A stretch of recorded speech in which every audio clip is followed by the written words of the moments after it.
നമ്മളുടെ ഒരുമിച്ചുള്ള ധ്യാനത്തിനായി ഇന്ന് വിശുദ്ധ ഏവൻഗേലിയോനായിട്ട് വായിച്ച വേദഭാഗത്തിൽ നിന്ന് ഒരു വാക്യം വായിക്കുന്നു. വിശുദ്ധ ലൂക്കോസിൻ്റെ സുവിശേഷം 1-ാം അധ്യായം 13-ാമത്തെ വാക്യം.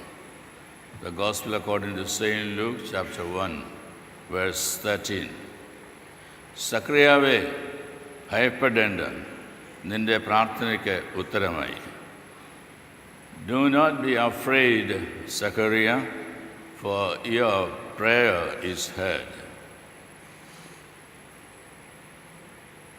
ജീവിതത്തിൽ അപ്രതീക്ഷിതമായി എന്തെങ്കിലും സംഭവിച്ചാൽ നമ്മളുടെ ജീവിതത്തിൻ്റെ റെസ്പോൺസ് എന്തായിരിക്കും?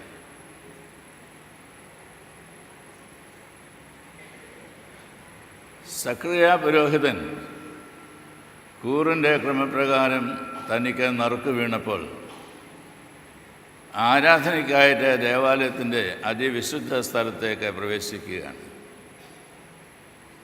ധൂപം കാട്ടുന്നതായുള്ള നാഴികയിൽ ദൈവത്തിൻ്റെ ദൂതൻ വലത്ത് ഭാഗത്ത് നിൽക്കുന്നത് കാണുകയും ആ ദൂതൻ സക്രിയാവിനോട് പറയുകയും ചെയ്യുന്നു, സക്രിയാവേ, ഭയപ്പെടേണ്ട, നിന്റെ പ്രാർത്ഥനയ്ക്ക് ഉത്തരമായി.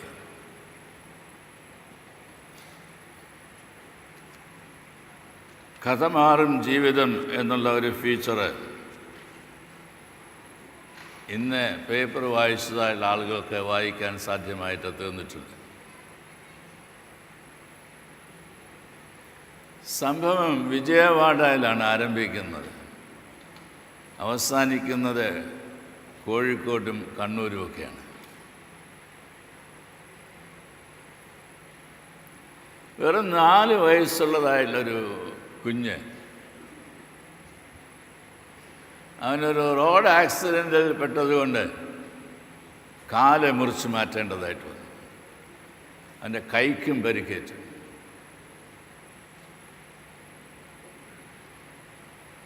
വിജയവാഡ റെയിൽവേ സ്റ്റേഷനിലേക്ക് അവനെ കൊണ്ടുപോയത് അവൻ്റെ അച്ഛനാണ്. അച്ഛനും അമ്മയും അങ്ങോട്ടും ഇങ്ങോട്ടും പിണക്കമായി വേർവിട്ട് ജീവിക്കുന്നതായിട്ടുള്ള ആളുകളാണ്. അവനൊരു സഹോദരിയും കൂടിയുണ്ട്. സഹോദരി അമ്മയുടെ കൂടെ, ഇവൻ അച്ഛൻ്റെ കൂടെ. അച്ഛനവനെ വിജയവാഡ റെയിൽവേ സ്റ്റേഷനിൽ കൊണ്ടുപോയി, നീ ഇവിടെ നിൽക്കണം, ഞാനിപ്പോൾ വരാം എന്ന് പറഞ്ഞ് പോയിട്ട് പിന്നെ വന്നതേയില്ല.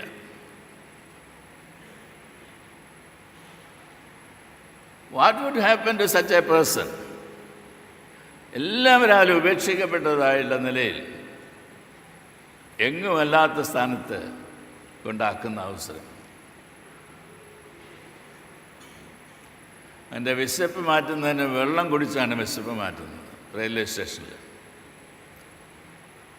എല്ലാവരെയും പോലെ നടന്ന് നീക്കുവാനായിട്ട് അവന് സാധിക്കുകയില്ല. അതുകൊണ്ട് നിരങ്ങി നീങ്ങി അവൻ രാത്രിയിൽ വന്നതായുള്ളൊരു ട്രെയിനിൽ വലിഞ്ഞു കയറി മദ്രാസിലെത്തി. അവിടെ നിന്നും ട്രെയിൻ കയറി ഷൊർണൂർ വന്നു. ഇപ്പോൾ ഷൊർണൂരും ഗുരുവായൂരും ഒക്കെയായി ഭിക്ഷ അയച്ച് അവന് കിട്ടുന്നതായിട്ടുള്ള എന്തെങ്കിലും ഭക്ഷണം കൊണ്ട് ജീവിക്കുന്നതിനായിട്ട് ശ്രമിച്ചു. എത്ര നാൾ കഴിയും? ഇവിടെ കമ്പങ്ങോട്ടാണ് ആ കുട്ടി വന്നതെങ്കിൽ രക്ഷപ്പെടുമോ? ആരെങ്കിലും എന്തെങ്കിലും കൊടുക്കുമോ? കൊടുത്തിട്ട് എത്ര നാളായി?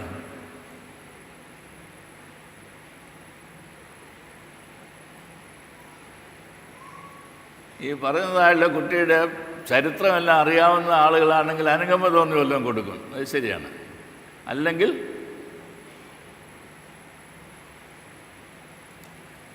അവന് ആ ഏരിയയിൽ വന്നതായുള്ളൊരു സംഘത്തിൻ്റെ കയ്യിലകപ്പെട്ടു. കുറച്ച് നാൾ ആഹാരമൊക്കെ കൊടുത്തു കഴിഞ്ഞിട്ട് ആ സംഘത്തിൻ്റെ തലവൻ പറഞ്ഞു, നീ പോയി തെണ്ടി എന്തെങ്കിലും കിട്ടുന്നതോ കൊണ്ട് വരണം. അവനന്ന് ഒട്ടും ഇഷ്ടമില്ലായിരുന്നു. അവനതുകൊണ്ട് വീണ്ടും ട്രെയിൻ കയറി പോയി ഇറങ്ങിയത് കോഴിക്കോടാണ്.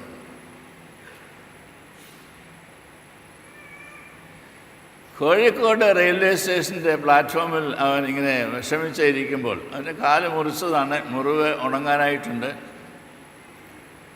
നീറ്റലുണ്ട്, വേദനയുണ്ട്. നടന്നു നീങ്ങാൻ പ്രയാസമാണ്, ആരും ഭക്ഷണം കൊണ്ട് കൊടുക്കുകയില്ല. അപ്പോൾ അവിടെ വന്നതായിട്ടുള്ള ഒരു ഡോക്ടർ ലത്തീഫ്, അദ്ദേഹം ട്രെയിൻ കയറി എവിടെ പോകാൻ വന്നതാണ്. എന്നാൽ അവൻ്റെ ദയനീയമായിട്ടുള്ള സ്ഥിതി കണ്ടതായിട്ടുള്ള അവസരത്തിൽ യാത്ര റദ്ദ് ചെയ്തു, വേണ്ടാന്ന് വെച്ചു. അവനെയും കൊണ്ട് കോഴിക്കോട് ഗവൺമെൻറ് ആശുപത്രിയിൽ പോയി.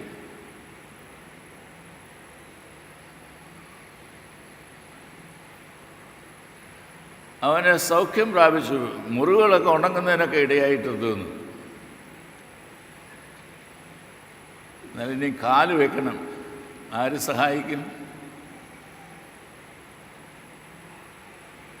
ഈ ആശുപത്രിയിൽ കൊണ്ടുപോയി ശുശ്രൂഷ ചെയ്തതായിട്ടുള്ള അവസരത്തിൽ ഡോക്ടറെ തന്നോട് കൂടെ അസിസ്റ്റ് ചെയ്യുന്നതായുള്ള സിസ്റ്റർ ഖദീജയെ വിളിച്ച് പറഞ്ഞു, ഇവനെ നോക്കിക്കോണം. പിന്നെ ഡോക്ടറുടെ വഴിക്ക് പോയി. കുറേയേറെ നാൾ കഴിഞ്ഞാണ് അവനെ പിന്നെ കാണാനായിട്ടിടയായിട്ട് തീർന്നത്. അപ്പോൾ 1 മാസത്തിൽക്കുള്ളൊന്നും ഗവൺമെൻറ് ആശുപത്രിയിൽ താമസിപ്പിക്കത്തില്ല. അവനെ ഡിസ്ചാർജ് ചെയ്യും, പിന്നെ അവനെ അഡ്മിറ്റ് ചെയ്യും, ഡിസ്ചാർജ് ചെയ്യും, പിന്നെ അഡ്മിറ്റ് ചെയ്യും. അങ്ങനെ ഒരു 6-7 മാസം അവനവിടെ ശുശ്രൂഷയിൽ ആയിരുന്നു.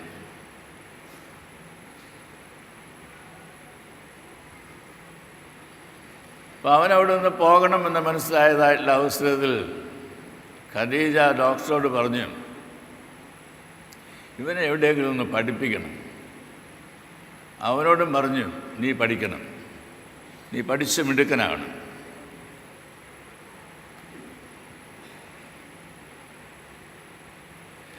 മറ്റാരും സഹായിച്ചില്ല. അവിടെ ഉണ്ടായിരുന്ന അതിരൂപതയിലെ ബിഷപ്പ് അച്ഛനെ വിളിച്ചാണ് പിന്നെ സഹായിക്കുന്നത്. അവനെ അഡ്മിറ്റ് ചെയ്യുന്നതിനായിട്ടും ഭക്ഷണം കൊടുക്കുന്നതിനായിട്ടും പഠിപ്പിക്കുന്നതിനായിട്ടുമൊക്കെ. ആ ഡയസിസിലെ സ്കൂളിൽ പഠിപ്പിക്കുന്നതിനായിട്ട് തീരുമാനിച്ചു. അവൻ പഠിച്ചു മിടുക്കനായി വളർന്നു വന്നു. ഇതിനിടയിൽ ഈ ഡോക്ടർ ലത്തീഫ് അവനെ രാജസ്ഥാനിലോ മറ്റോ കൊണ്ടുപോയി അവൻ്റെ കാല് വയ്ക്കുന്നതിന് വേണ്ടതായിട്ടുള്ള ക്രമീകരണങ്ങളൊക്കെ ചെയ്തു കൊടുത്തു.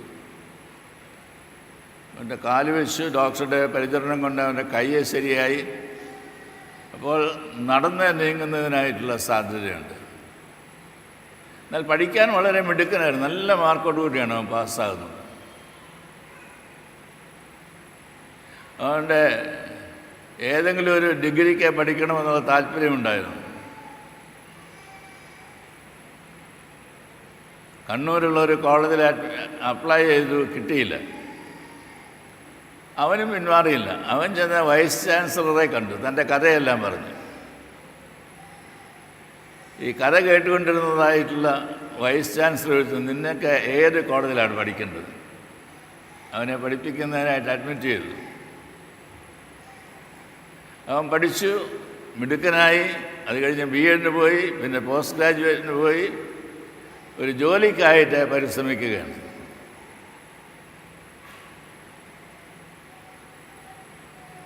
ആരും കൊടുക്കുകയില്ല.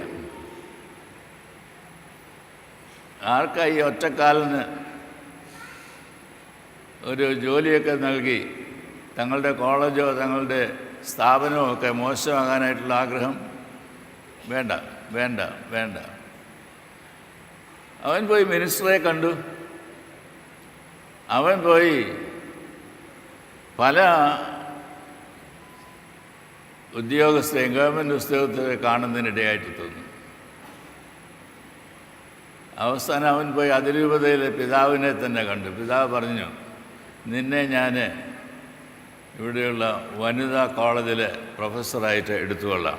സാമ്പത്തിക ശാസ്ത്രം, വിശപ്പിൻ്റെ വില എന്താണെന്ന് അറിയാവുന്നതായിട്ടുള്ള ആളാണ് ചോദിക്കുന്നത്. കഴിച്ചു എന്നൊക്കെ പറയും. അപ്പോൾ ഞാൻ പറയും, ഞാനും കഴിച്ചു.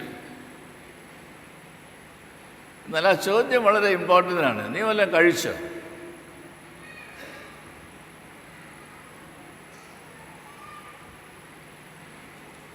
ആർക്കും വേണ്ടാത്തതായുള്ളൊരു കുട്ടിക്ക് എല്ലാവർക്കും വേണ്ടുന്നൊരു കോളേജിൽ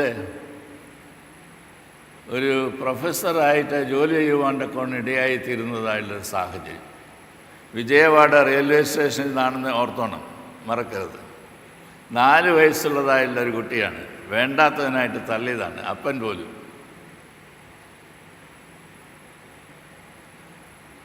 അവന് ഇപ്രകാരം സാമ്പത്തിക ശാസ്ത്ര വിഭാഗത്തിൻ്റെ അധ്യാപകനായിട്ട് കണ്ണൂർ വനിതാ കോളേജിൽ പഠിപ്പിക്കുന്നതിനിടയായിട്ടെത്തുന്നു. ജീവിതത്തിൽ അപ്രതീക്ഷിതമായുള്ള കാര്യങ്ങൾ സംഭവിക്കുമ്പോൾ നാം എന്തു ചെയ്യും? നമ്മെ ഭരിക്കുന്നതായുള്ള 2 കാര്യങ്ങളാണ്. ഒന്ന് ഭയം, 2 ആങ്സൈറ്റി.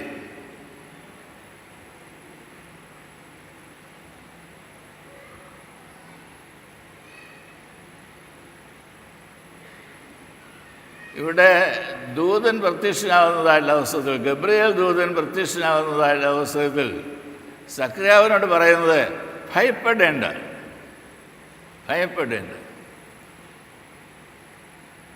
എന്നെ കേൾക്കുന്ന പ്രിയമുള്ളവർ, വേദപുസ്തകം നാം വായിക്കുമ്പോൾ അനേക പ്രാവശ്യം വേദപുസ്തകത്തിൽ പറഞ്ഞിട്ടുള്ളൊരു വാക്കിതാണ്, ഭയപ്പെടേണ്ട.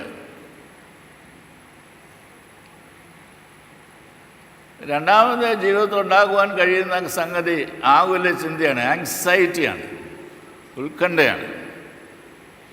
എന്തായിട്ട് തീരും, ഇനി എന്ത് ചെയ്യാനാണ്, ഇങ്ങനെയുള്ളതായുള്ള ചോദ്യങ്ങൾ. കർത്താവായ യേശു ക്രിസ്തു തൻ്റെ ഗിരിപ്രഭാഷണത്തിലൂടെ നമ്മെ എല്ലാം പഠിപ്പിക്കുകയുണ്ടായി. എന്ത് തിന്നും, എന്ത് കുടിക്കും, എന്ത് ഉടുക്കും എന്നുള്ളതിനെക്കുറിച്ച് വിചാരപ്പെടരുത്.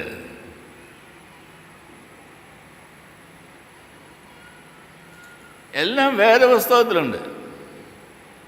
ജീവിതത്തിലേക്ക് ട്രാൻസ്ലേറ്റ് ചെയ്യുവാനായിട്ട് നമുക്ക് സാധിക്കും. ജീവിതത്തിന് രൂപാന്തരത്തിനായിട്ട് ദൈവവചനം ആയിത്തീരുമോ?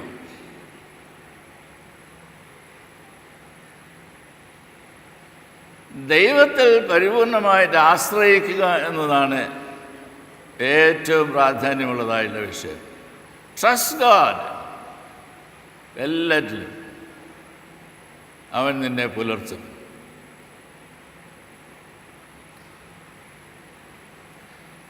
നമ്മുടെ കുഞ്ഞുങ്ങളെ ഇത് പഠിപ്പിക്കുവാനായിട്ട് സാധിക്കുമോ?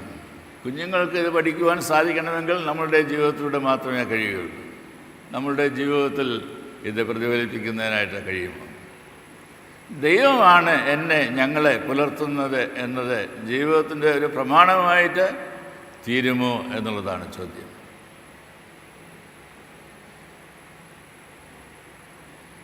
നമുക്ക് ആഗ്രഹിക്കുന്ന എല്ലാം ഉണ്ടെങ്കിലും പിന്നെ ഒന്നുകൂടെ വേണം. അതൊരു പക്ഷേ അയൽവക്കത്തെ വീട്ടുകാരന് 2 കാറുള്ളത് കൊണ്ടായിരിക്കാം നമ്മളുടെ ആകുല ചിന്ത, എനിക്ക് 3 കാറ് വേണം. ഇല്ലെങ്കിൽ എനിക്കുള്ള സാരിയെക്കാട്ടും നല്ല ഡിസൈനുള്ളൊരു സാരിയാണ് ഇപ്പോൾ അവൾ ധരിച്ചിരിക്കുന്നത്, എനിക്ക് വേണത്.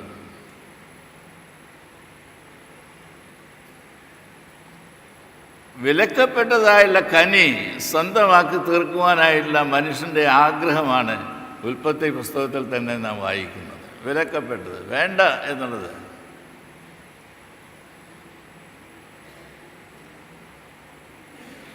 The root cause of all suffering is desire എന്ന് ലോകത്തോട് പറഞ്ഞത് ശ്രീ ബുദ്ധനാണ്. ക്രിസ്തുവിൻ്റെ ജനനത്തിന് 8 വർഷം മുമ്പ് ജീവിച്ചതായിട്ടുള്ള വ്യക്തി ലോകത്തോട് പറഞ്ഞു, The root cause of suffering is desire. വേണം വേണം വേണം എന്നുള്ളതായുള്ള ആഗ്രഹം. എന്നെ കേൾക്കുന്നതായിട്ടുള്ള ദൈവത്തിൻ്റെ ജനമേ, നമ്മളിന്ന് 100 വർഷങ്ങളായി എന്നത് ദൈവത്തിൻ്റെ സന്നിധിയിൽ ഓർത്ത് ദൈവത്തിന് സ്തോത്രം പറയുന്നതായുള്ള ആവശ്യമാണ്. 100 വർഷങ്ങൾ നമ്മെ പാലിച്ചതായുള്ള ദൈവം, ഈ ദൈവത്തിൻ്റെ പരിപാലനയിലും ആ ദൈവത്തിലുള്ള വിശ്വാസത്തിലും ജീവിക്കുന്നതായുള്ള നമുക്ക് എപ്പോഴാണ് മതി എന്ന് പറയാനായിട്ട് സാധിക്കുന്നത്? 2 ചെറിയ വാക്കുകൾ, മതി എന്നും വേണ്ട എന്നും. ഈ 2 വാക്കുകൾ എൻ്റെ വിചാരം നമ്മളുടെ ഈ BP പ്രഷറിൻ്റെ ഗുളികയുടെ കൂടെയും പ്രമേഹത്തിൻ്റെ ഗുളികയുടെ കൂടെയും എല്ലാ ദിവസവും രാവിലെ കഴിക്കുന്നത് നല്ലതാണ്. എനിക്ക് മതി എന്ന് പറയുന്നതായിട്ടുള്ള ഒരനുഭവം.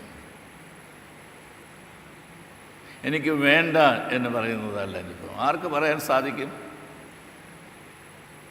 എന്നോടിപ്പോൾ പറയണ്ട. നിങ്ങൾ നിങ്ങളുടെ തന്നെ ജീവിതത്തിൽ ഒരാഴ്ച ഈ ലോകത്തിൽ ജീവിച്ചതിന് ശേഷം ഇത് രണ്ടെണ്ണം പറയാത്തതായിട്ട് ദിവസങ്ങളുണ്ടോ എന്ന് ചിന്തിച്ചാൽ മതി.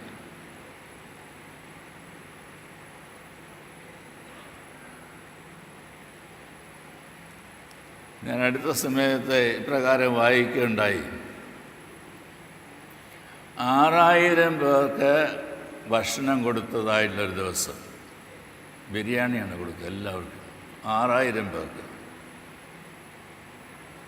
നമുക്ക് ചിന്തിക്കാവുന്നതിലൊക്കെ അപ്പുറമായിരിക്കാം, എന്നാലത് നടന്നു കഴിഞ്ഞപ്പോൾ ഒത്തിരി ബിരിയാണി ബാക്കി വന്നു. അപ്പോൾ അതിഥി തൊഴിലാളികൾ ധാരാളം ഉണ്ടല്ലോ നമ്മുടെ നാട്ടിൽ. ഒരു ബംഗാളിൽ നിന്ന് വന്നതായിട്ടുള്ള അതിഥി തൊഴിലാളി വിളിച്ച് പറഞ്ഞു, ഇവിടെ ഒരു വലിയ കുഴി വെട്ടണം. അവൻ വെട്ടി. അവന് ഈ കൂലി കിട്ടുന്നതല്ലേ, അവനോട് ആവശ്യപ്പെട്ടതായിട്ടുള്ള പണിയല്ലേ, വെട്ടി. അത് വെട്ടി തീരാറായ അവസരത്തിൽ മൂക്കിൽ മണം വന്നു. പെട്ടെന്ന് മനസ്സിലായി ബിരിയാണിയാണ്, ബിരിയാണി. കുറേ കഴിഞ്ഞപ്പോൾ വാർപ്പിൽ ഈ ബിരിയാണിയുമായിട്ടവിടെ വരുന്നതായുള്ള കാഴ്ചയാണ് കണ്ടത്. എന്തിനാണെന്നറിയാമല്ലോ? വെട്ടി കുഴിച്ചു മൂടുവാൻ. എന്നിട്ട് കൊണ്ടുവന്നത് ഓരോന്നോരോന്നായിട്ട് ഈ കുഴിയിലേക്ക് ഇട്ടു. വലിയ കുഴിയൊക്കെയാണ് കുഴിച്ചത്, അതിനകത്തോട്ടിട്ടു.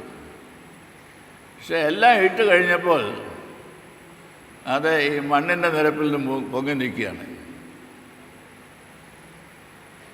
കുഴി കുഴിക്കാൻ പറഞ്ഞ അവൻ ചെയ്തു, ഇത് അങ്ങോട്ട് കുഴി തട്ടാനായിട്ട് പറഞ്ഞത് അവൻ ചെയ്തു. ഇപ്പോൾ അവനോട് പറഞ്ഞു, നീ അത് ചവിട്ടി താഴ്ത്തണം. അവൻ തൂമ്പായുടെ കാലിലിങ്ങനെ മുറുകെ പിടിച്ച് വളരെയധികം വിഷണ്ണനായിട്ട് നിൽക്കുന്നതായുള്ള കാഴ്ചയാണ് കാണാനായിട്ടിടയായി തോന്നുന്നത്. ഐ കനോട്ട്, എനിക്കത് ചെയ്യാനായിട്ട് സാധിക്കത്തില്ല. ഇപ്പോൾ ഒരു സ്നേഹിതൻ ചോദിച്ചു, നീ എവിടെ നിന്നാണ് വരുന്നത്, നിൻ്റെ പേരെന്നാ, നിൻ്റെ വീട്ടിൽ ആരൊക്കെയുണ്ട്, ഇങ്ങനെയൊക്കെ ചോദിച്ച് മനസ്സിലാക്കിയ അവസ്ഥയിൽ അവൻ്റെ കുട്ടികളെക്കുറിച്ചൊക്കെ മനസ്സിലായി. അപ്പോൾ ചോദിച്ചു, നിൻ്റെ മകൾ എന്ത് ചെയ്യാണ്, പഠിച്ചോ, ജോലിയായോ? അപ്പോൾ അയാൾ പറഞ്ഞു, അവൾ മരിച്ചുപോയി. അടുത്ത ചോദ്യം, അവൾ എന്തുകൊണ്ടാണ് മരിച്ചത്? ഒറ്റ ഉത്തരം, പട്ടിണി കൊണ്ടാണ്. പിന്നെ കാണിക്കുന്നതായുള്ള ചിത്രം, അവനെ ഇങ്ങനെ കൈകൂപ്പി അവൻ്റെ മകളുടെ പടത്തിന് മുമ്പിൽ നിൽക്കുന്നതായുള്ള കാഴ്ചയാണ്. എൻ്റെ മകൾ ഭക്ഷണം കിട്ടാതെ പട്ടിണിയിൽ മരിച്ചതായുള്ള സാഹചര്യത്തിൽ ഇവിടെ ഇതാ ചെമ്പ് കണക്കിന് ബിരിയാണി കൊണ്ടുവന്ന് കുഴിയിൽ ഇട്ട് മൂടി ചവിട്ടി താഴ്ത്തുന്നതിനായിട്ട് ആവശ്യപ്പെടുന്നു. എനിക്ക് സാധിക്കുകയില്ല.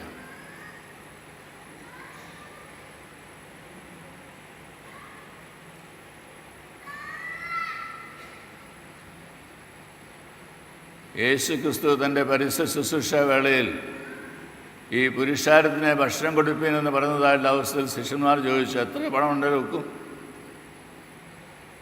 കർത്താവ് ചോദിച്ചു, നിങ്ങളുടെ കയ്യിൽ എന്തുണ്ട്? അന്ത്രയോസ് കണ്ടുപിടിച്ചു, ഒരു ബാലൻ്റെ കയ്യിൽ 5 അപ്പവും 2 മീനുമുണ്ട്. എല്ലാവരും ഇരിക്കാനായിട്ട് പറഞ്ഞു. ഇരുത്തി വാഴ്ത്തി നുറുക്കി അവരുടെ കയ്യിൽ കൊടുത്തു. എല്ലാവർക്കും കൊണ്ടുപോയി കൊടുക്കും. ശേഷിച്ച കഷ്ണം എത്ര കൊട്ടയം ശേഖരിച്ച് വായിച്ചിട്ടില്ലേ? വേറെ പുസ്തകമുണ്ട്. എത്ര കൊട്ട? 12 കൊട്ട ശേഷിച്ച കഷ്ണം നിറച്ചെടുത്തു.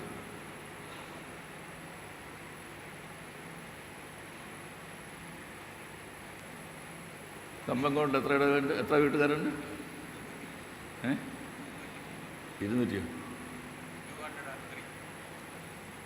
203 ഭവനങ്ങളുള്ളതായുള്ള ഈ കമ്പങ്കോട് ഓൾ സെയിൻസ് പള്ളി ഒരു ദിവസം വൈകിട്ട് നിങ്ങളുടെ അത്താഴമൊക്കെ കഴിഞ്ഞ് ബാക്കി വരുന്നതെല്ലാം കൂടെ ശേഖരിക്കാനായിട്ട് തുടങ്ങിയാൽ എത്ര കൊട്ട എടുക്കും? ചിന്തിച്ചിട്ടുണ്ടോ? നമുക്ക് വേണ്ടാതെ മാറ്റിവെക്കുന്നതായിട്ടുള്ള അല്ലെങ്കിൽ അടുത്ത ദിവസത്തേക്ക് ഉപയോഗിക്കാം എന്നൊക്കെ പറഞ്ഞ് നമ്മൾ മാറ്റുന്നതായിട്ടുള്ള ബാക്കി വരുന്നതായിട്ടുള്ള ഭക്ഷണം എല്ലാം കൂടെ ശേഖരിച്ചാൽ ഈ ഇടവയിൽ നിന്ന് തന്നെ എത്ര കൊട്ട ശേഖരിക്കാനായിട്ട് സാധിക്കും?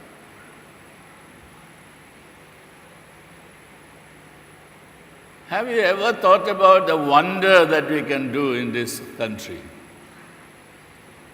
in the region where God has placed us? ഈ സമൂഹത്തിന് നന്മയ്ക്കായിട്ടാണ് ദൈവം നമ്മെ ഓരോരുത്തരെ ആക്കിയിരിക്കുന്നത്.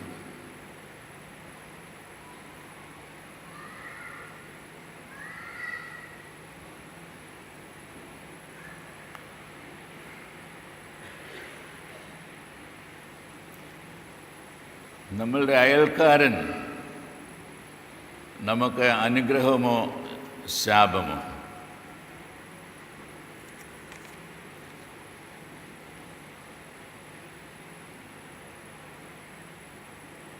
നിങ്ങളോട് ഓരോരുത്തരോടും ചോദിച്ചാൽ വളരെ വ്യക്തമാണ്. നിങ്ങളുടെ അയൽവക്കത്തുള്ള ആളിനെക്കുറിച്ച് ഒരു 2 വിമർശനങ്ങളെങ്കിലും പരാതികളെങ്കിലും പറയും. എല്ലാവരെ കൊണ്ടും ചോദിച്ചാൽ മതി, എന്താണ് നിങ്ങളുടെ അയൽവക്കത്തുള്ള ആൾ, എങ്ങനെയാണ്, നിങ്ങളോട് ഇഷ്ടമാണോ, പെരുമാറ്റം എങ്ങനെയുണ്ട്?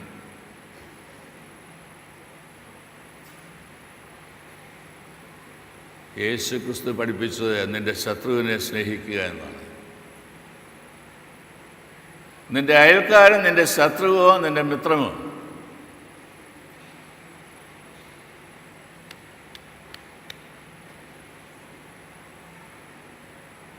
ഈ കാലയളവ് ക്രിസ്മസിലേക്ക് നാം പ്രവേശിക്കുന്നതായുള്ള കാലയളവാണ്. അതിനാണ് സക്രിയ പുരോഹിതന് ഗബ്രിയേൽ ദൂതൻ പ്രത്യക്ഷനായി നിനക്കൊരു മകനുണ്ടാകുമെന്നൊക്കെ പറയുന്നത്. യോഹന്നാൻ സ്നാപകൻ്റെ ജനനത്തെക്കുറിച്ചാണ് പ്രവചിക്കുന്നത്. യേശു ക്രിസ്തുവിന് വഴിയൊരുക്കുവാനായിട്ട് പോകുന്നതായിട്ടുള്ള ആൾ. നമ്മളുടെ സഭാംഗമായിട്ടുള്ള പ്രൊഫസർ എം തോമസ് മാത്യു ഇപ്പോൾ എറണാകുളത്താണ് താമസിക്കുന്നത്, കളമശ്ശേരി ആ ഭാഗത്ത് താമസിക്കുന്നത്. അദ്ദേഹം പറഞ്ഞു, ദൈവത്തിന് ഈ ലോകത്തെക്കുറിച്ചുള്ള വിചാരപ്പെടലാണ് ക്രിസ്തുവിൽ നമുക്ക് കാണാനായിട്ടിടയാകുന്നത്. ഞാനൊന്നുകൂടെ ആവർത്തിക്കാം. ദൈവത്തിന് ഈ ലോകത്തെക്കുറിച്ചുള്ള വിചാരപ്പെടലാണ് ക്രിസ്തുവിൽ നമുക്ക് ദർശിക്കാൻ കഴിയുന്നത്.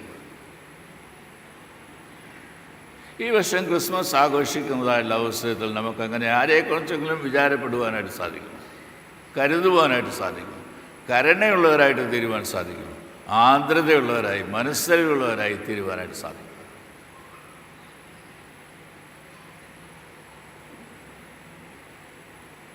ആരാണ് നിൻ്റെ അയൽക്കാരൻ? അവനോട് കരുണ കാണിച്ചവൻ തന്നെ. നീയും പോയി അങ്ങനെ തന്നെ ചെയ്യുക. വേറൊരു വഴി തന്നിട്ടില്ല. നീയും പോയി അങ്ങനെ തന്നെ ചെയ്യുക, കരുണ കാട്ടുക. കരുണയുള്ളവർ ഭാഗ്യവാന്മാർ, അവർക്ക്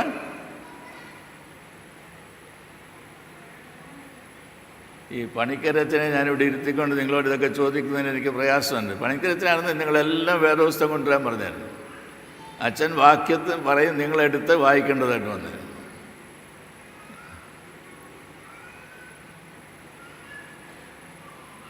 വേദപുസ്തകം വായിക്കണം. ക്രിസ്തുവാസ്തവൻ പറഞ്ഞത് വായിക്കേണ്ട, പഠിച്ചാൽ മതി.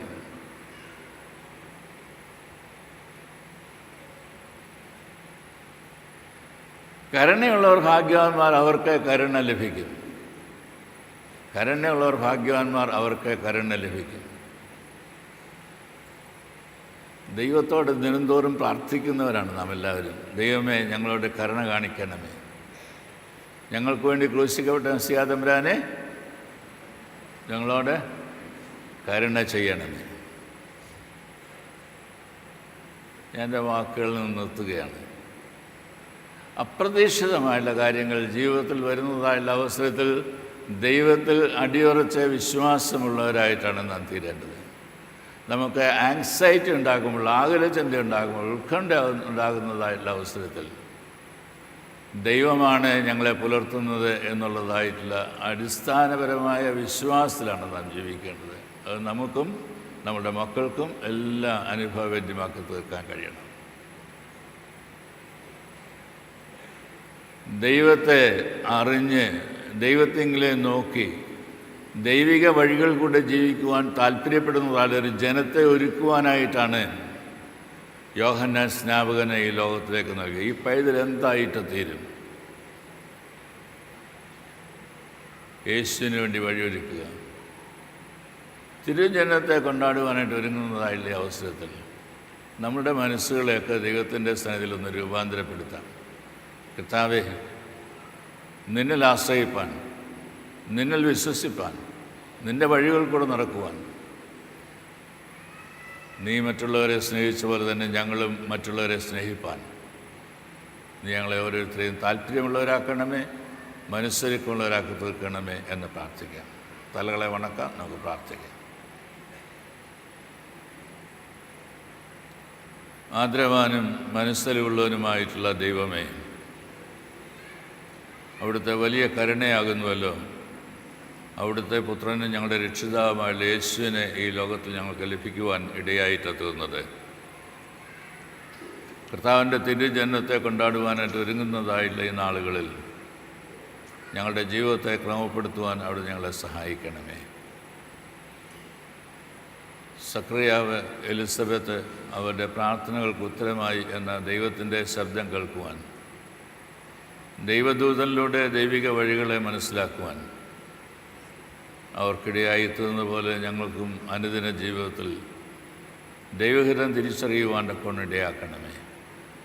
അങ്ങനെ ദൈവത്തിന് ആശ്രയമുള്ളവരായി ദൈവമക്കളായിട്ട് ജീവിപ്പാൻ എപ്പോഴും ഞങ്ങളെ ഓരോരുത്തരെയും സഹായിക്കുകയും അതിനായി ശക്തീകരിക്കുകയും ചെയ്യണമെന്ന് യേശു എന്ന നാമത്തിൽ അപേക്ഷിക്കുന്നു.